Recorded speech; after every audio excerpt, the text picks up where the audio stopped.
Cash Logistics Barbed-Wire Backstory, written by Matthew B. Cox, narrated by Keith Madison Miller.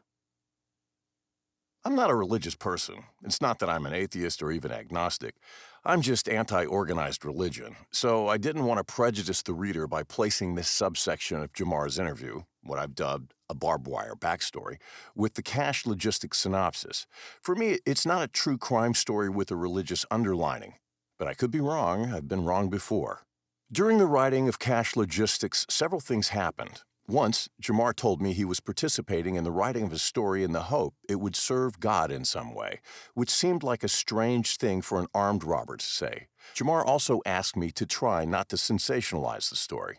I don't want anyone thinking what I did was cool. My best friend was murdered. It ain't cool. The story in and of itself is sensational, I replied. I can't fix that. But you got over 20 years and someone died. No one's going to think that's cool. No one worth anything. In Hjalmar's mind, God had tried to nudge him in the right direction. The ghetto sexy black chick telling him, I know what you planning. The Jehovah's Witness who told him, whatever you're planning, don't do it. At one point, while picking up his daughter from church, his daughter's daycare teacher, a woman that Hjalmar had known for years, said to him, you have a black cloud over you. You need to change your life. At the time, he didn't think much of it, but now Hjalmar sees them as missed warnings. As the synopsis progressed, it became painfully obvious Hjalmar only knew a fraction of the story, bits and pieces, rumors, supposition. Despite being the inside man, when it came to his co-defendants, Hjalmar was an outsider. However, Kelby Parson, the member of Dewey's crew who was shot point-blank in the face during the second robbery at the Garda transfer station, was incarcerated at Coleman Federal Correctional Complex and somehow ended up in my housing unit, second cube, top bunk. Parson's baby's mom was Dewey's wife's sister, and he knew the other half of the story. We spoke on and off about the events that led up to the Garda Cash Logistics Depot score, Dewey and his family of robbers, how he screwed Hjalmar out of his cut, Mike, and the aftermath. Our conversations helped to connect the dots. Parson's voice was raspy, damaged from the gunshot.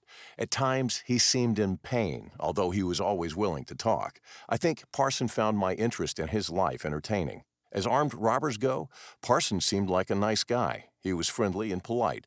However, after listening to his stories, I got the impression he's also the kind of guy that would go into a bank with a fully automatic assault rifle, zip-tie the customers and staff, and leave with the contents of the vault. Then pick up his kids from daycare on his way home from the bank.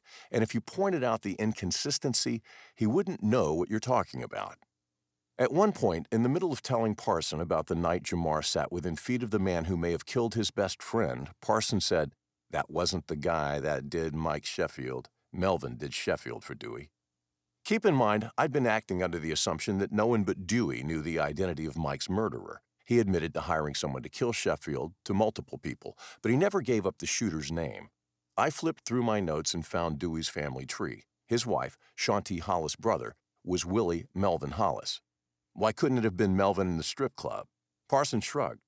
Because he'd already been arrested for a kidnapping. Melvin was in jail by then. I asked Parson if this was just some rumor or was it more.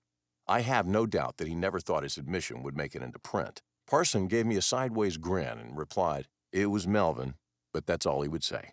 I immediately made several Freedom of Information Act requests on Melvin and waited. It turned out that Parson was wrong. According to everything I received, Willie Melvin Hollis was not in prison at the time of Mike's murder or during Hjalmar's strip club sighting of Mike's killer. In addition, based on his numerous arrests and propensity for violence, Melvin certainly seems capable of murder. Regardless of the evidence I showed Parson, he would never tell me who told him Melvin was Mike's killer. I went over the admission with Hjalmar. He was shocked Parson had given me Melvin's name. He'd never heard it before, but then again, Hjalmar's an outsider among Dewey's crew. Parson and Dewey, however, were members of Dewey's incestuous family tree and therefore trusted confidants. All Hjalmar wants is the truth. He's not interested in revenge. I'd just like to be able to tell Mike's parents who killed their son, he told me. I'd just like to give them some peace.